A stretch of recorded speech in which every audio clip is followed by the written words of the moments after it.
It's decades overdue, but today a local fallen soldier was finally laid to rest. And 23 ABC's Mark Christian was at Hillcrest Mortuary for the funeral services for Roosevelt Clark. A fallen hero that was missing in action for 62 years.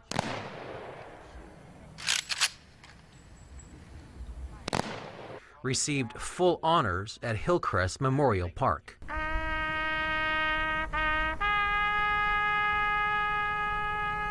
The service was held at the People's Missionary Baptist Church. Family, military veterans, and community members all came together to say their long overdue goodbyes. So to each one of you that came out today, thank you, because you didn't have to.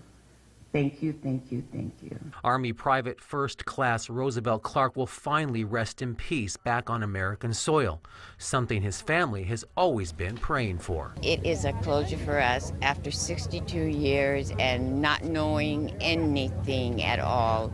It is a closure. I feel so much lighter inside. Clark, an Arvin native and former BHS student, dropped out of school to enlist in the Army at 18 so he could fight for our country in the Korean War, and was declared missing 6 months later. The Army does not forget. The Army is what it is because of that reason. We understand about fallen comrades. We've had that creed for many years. This is evidence that the Army does what it says it would do, and nobody will be left behind when we can identify them and bring them home.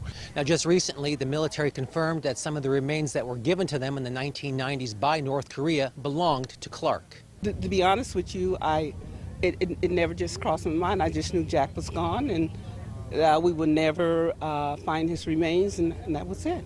Thanks to DNA testing, his remains were identified. And I remember telling him, you're not going to find anything. I said, it's been too long. But lo and behold, they sent the kit.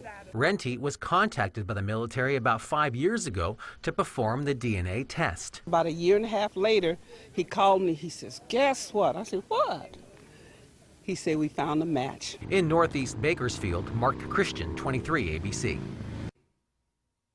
Now, before being laid to rest today, Clark's casket made one final stop at Bakersfield High School. Students there held signs saying, once a driller, always a driller. And they dressed their best in their ROTC stood at attention as Clark was driven by BHS. Teachers say Clark's dedication to his country is a lesson they'll use to teach their students about commitment to their education and patriotism to their country. Roosevelt would be 81 years old now. For them to long to have him laid to rest and brought back to them, and that never happened in their lifetime, that's a tough pill.